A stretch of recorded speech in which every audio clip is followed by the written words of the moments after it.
ได้มาวันนี้น่าน้อยกินเลยบ่หลับน้องสิเล่นทางขอบ่สมัครต่อข้าวันเดิม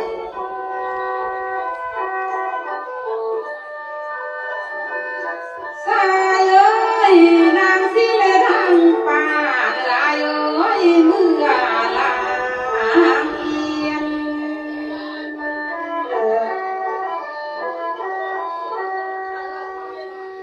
ลาดีลาสิเพียงความเบาเด้อขับไทยไรนี้มาเพียงขับเบาวันไร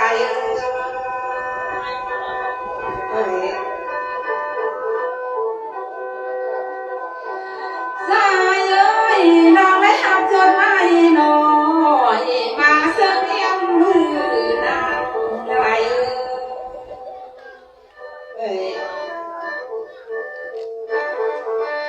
เปิดไล่เที่ยวซื้อหน่อยสลายงามมันตั้งทะเล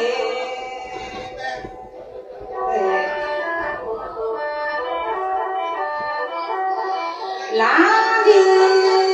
อาเดือนหนึ่งนั้นเป็นลูกโตก็อาเดือนสองเป็นน้องซอย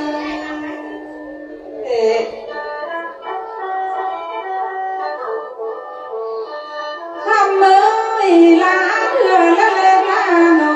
อยเอิ้นสื่อถามว่ามีบ่น้องมีใส่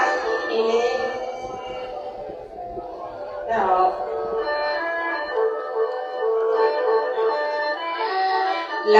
มาทางมามีบ่อนวันมีใส่มีนา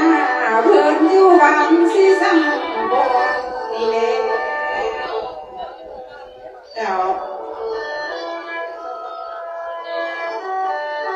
ขอควายเพิ่นน่ะไล่ตั้งหางไก่ข้าวแด่ไม่เบาอยู่ตลาดเด้อตลาดสาวสักสาวนั่นแหละ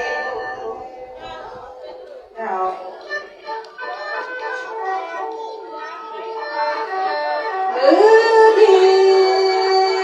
ลาก็ลือเธอเทเนออาจริวอนเลย10 ปีหาจะไปเมืองหน่ออายค่อยเอ้ยเจอต้อง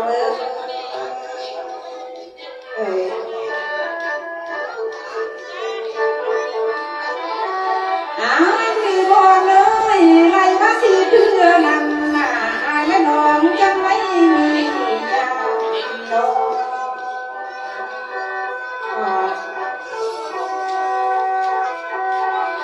ลาดีลาก็เห็นมานั่งของมือน้องเมืองแล้วอายเอ้ยเห็นหน้าเพื่อนกันยามเกี่ยวเขา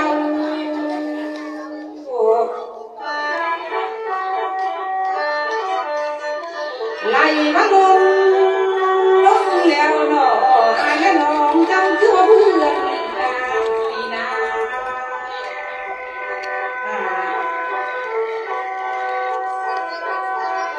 มือดีอายก็มาเลื่อนทางหน้าอันนี้พ่อเนยอายมาทำบุญสร้างสบุญทำทางแล้วไอ้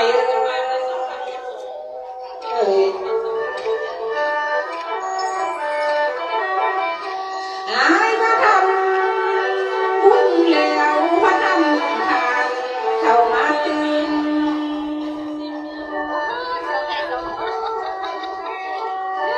ลาก็ดีเธอเธอเด้อายมันมีวันมีใส่อายก็มาเห็นก็รับน้องเงินขึ้นมาชาทูเด้อโยมคืออาย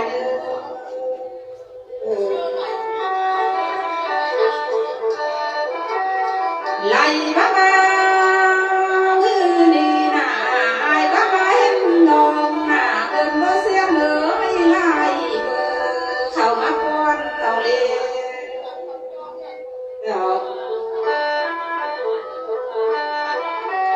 ลา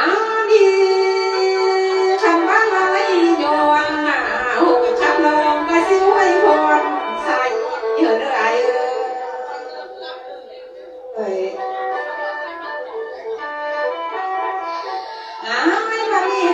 นอนมีใส่เอ้ยนักแต่มีเมื่อนาหนา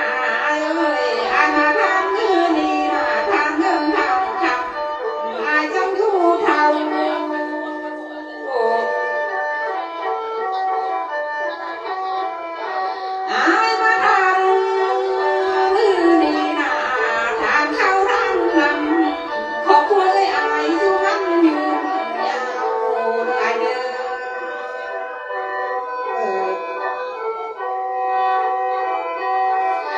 นาแต่มีเมื่อนาอายเอ้ยการเจ็บกันเป็นขอบหัวใจอะไรเนอกันโอนเราให้ยากอีเด้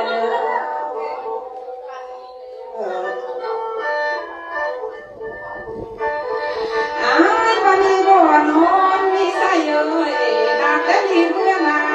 ขันมาแล้วนำเอ้ยอายจะไม่เป็นเรื่องเด้อ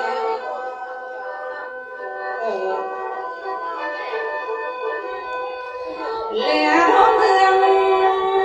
อย่าให้เลือกเป็นใครเด้ออายเอ้ยแล้วก็ป้าใหม่ได้ห้องผ่าลายเด้อ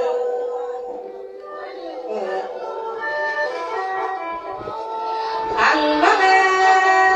นยังซอยจะห่มผ้าลายไม่มวนเด้ออายเอ้ยจะได้ส่วนผมเยอะโตเด้อ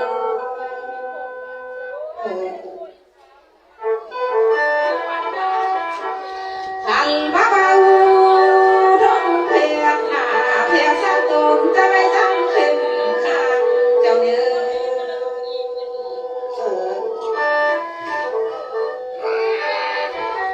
ขันบ้าเบาท้องเพียงหน้าเพียงสังกัดจะไม่แค่กว่าลอยอายมามีบ่อนโอนมีใส่ขันมาแพ้ซ้ำซุ้มหนักหนาอย่าไปแพ้กว่าทองเพิ่งมาขัวเจ้าเนื้อ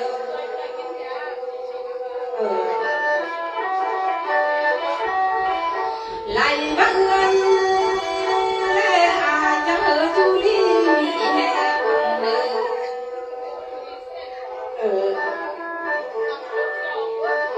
อยู่คือรักโพสีสวยสง่างามงามตา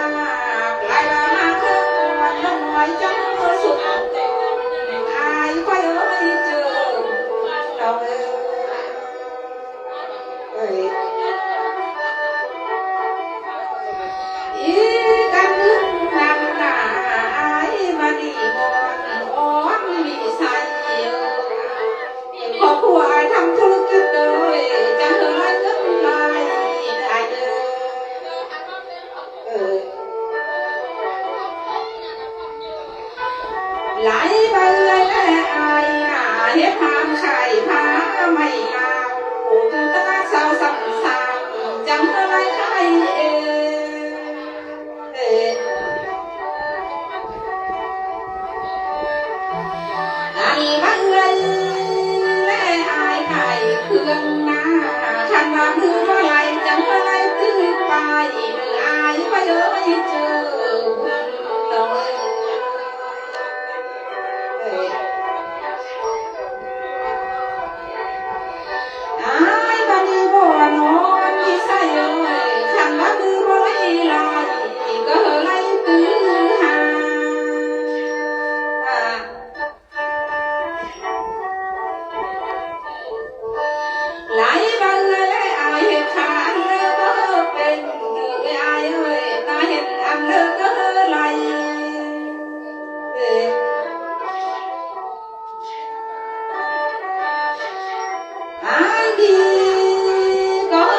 ก็คือ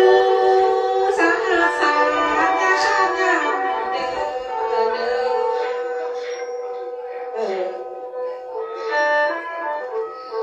อีกันนำหน้าเอ้ยอายเอ้ยทำมาเอ้ยอายเป็นรักดีจะเป็นรักไปเอาได้เด้อ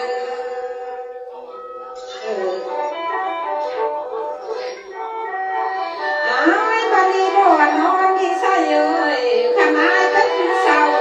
จังเป็นเศร้าไว้ดีอายทั้งกันอยู่นี่ได้เอ้ยอายจังเป็นพ่อเป็นแม่คุณหลานจะเด้อ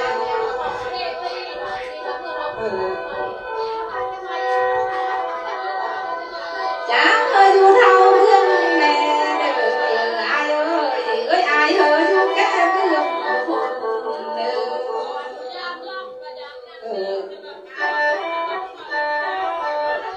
อายปานีบ่นอนที่ใส่เอ้ยเจ้ายังเท่ากินแหงมูไม่ปานเจ้าเด้ออายอยู่เท่ากินแหงหลายซ้ำเจ้าเด้อ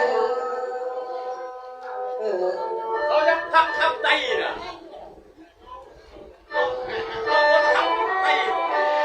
ไหลบางเล่นน้ำหนาเลืออะไรกอดได้เด้อล้างรอดน้ำเลยอะไร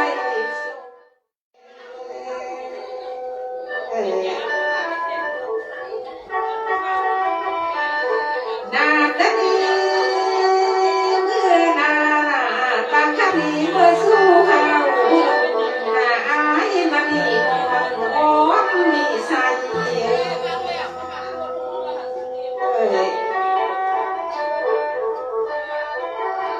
เจ้าหันหลังลูกพวกนำหน้าลูกเลยอายอะไรเป็นหัวหน้าพงงานเสลย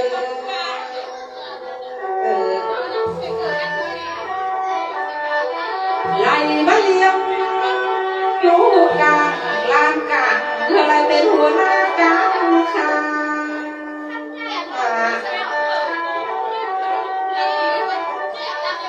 ไล่มาลูกเอ้ยอายนาเลี้ยงอยู่ว่าตั้งลาอะไรอยู่หายกัน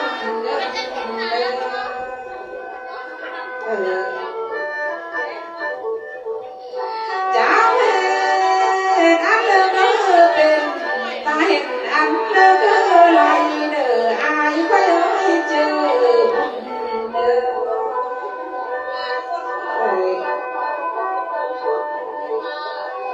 อายบาดีบ่นอนที่ใส่เอ้ยขอพวงให้อายน่ะจะไหลไม่ให้เพิ่มข้าหนึ่งคำอันเด้อ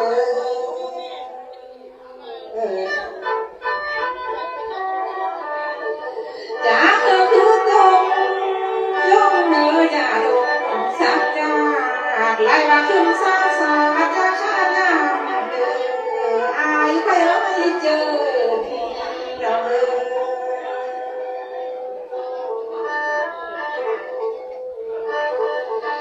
ไอ้รักนา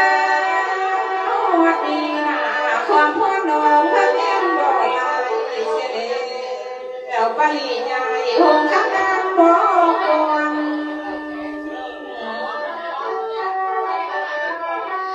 ไอ้บางทีบ่นอนที่ใส่เอ้ยน้องก็มีแต่สองสามข้อคนเบาสักเราไว้พวกเราอย่าเยอะ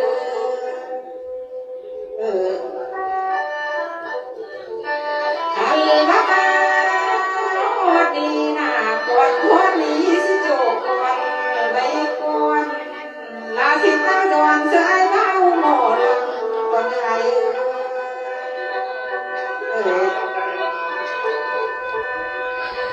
หมอลำเมื่อ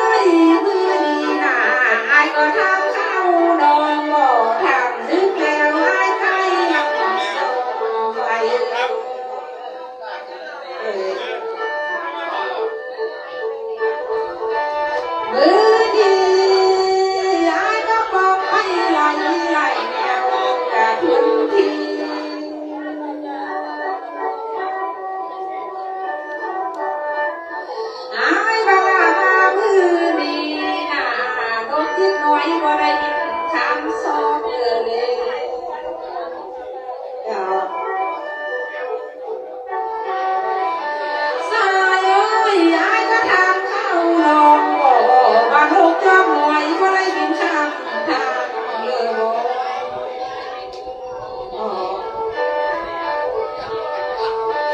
น้องก็มามือดีน่ะนกล่างเลยนกหัวก็เลยเฮ้ยเดิน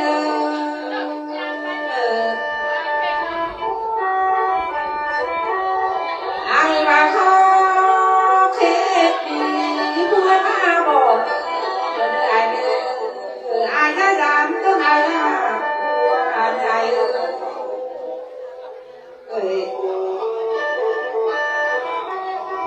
อายมาคือดีน่าลาอายมาถึงปากน้ำดองน่าตรงสายพันยินยัง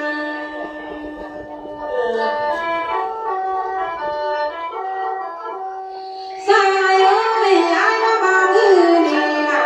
อายถึงตาน้ำดองต้นไอ้ยินตัวมาสังบอก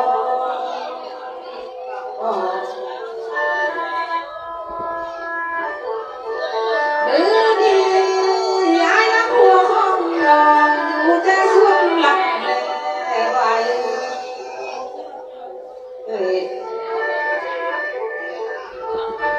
บ่ดีเด้ออายมาหัวของดองน่ะอยู่ใจส่วนเธอแก่สามเยี่ยม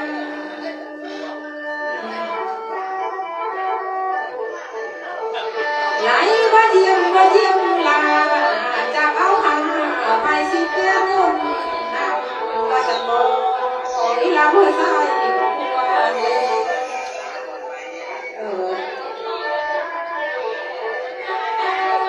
สายขันว่าเราที่หัวแบกเอาเล็กเสื้ออายก็นอนกระซิบก้องหลับโหตรงนี้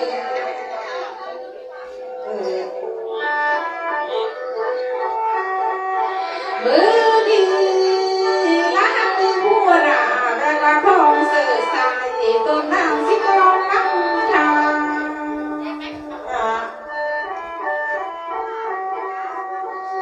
สายขันว่าหัวพองยองหน้าหักมาฆ่าอายต้นลอยสินายเพลต้องอายเลย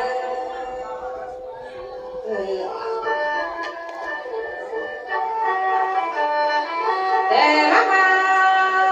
มือดีน่ะนอนมาเพียงร้อยซอยคือห้อยกลางตอดี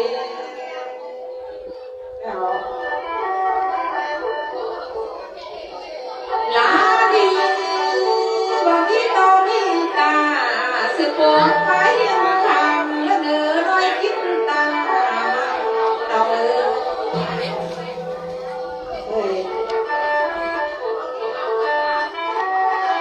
สายไล่มามือนี่น่ะอายเราก็มาซอกไทยเด้อลาจะซอกถึงแล้วล่ะ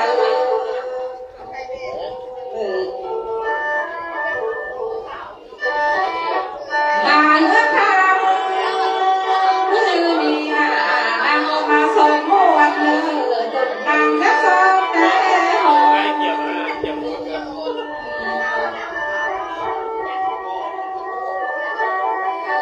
สายไล่มามือนี่น่ะอายน้องก็มาส่งคู่ให้คู่หอมเนื้อหงจักน้องจักสีเต้าเมื่อละเนื้อ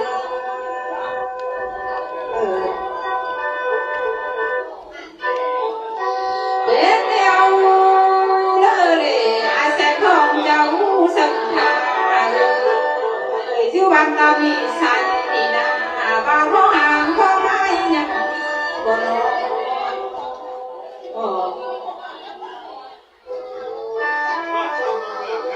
ไล่มามือนี่นะเคยให้หงข้างลงแล้วเดินทางนี่นะ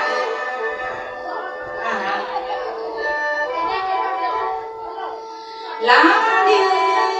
ไหลลมเบาพ่อมาอีสานคอยดอกสิแดงละเดิน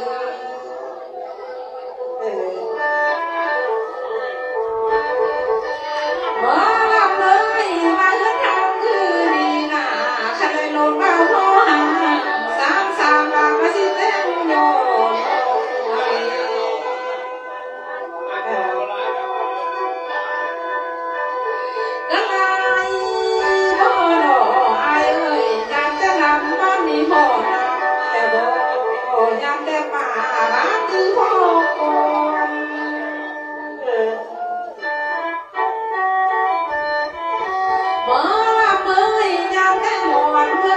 พ่อแต่ไปเอ้ยมือดีเลยมาแค่นอนจะขับเมื่อวันเลี้ยงขอเฮาจะพอกันจ้าวันเลี้ยงบาง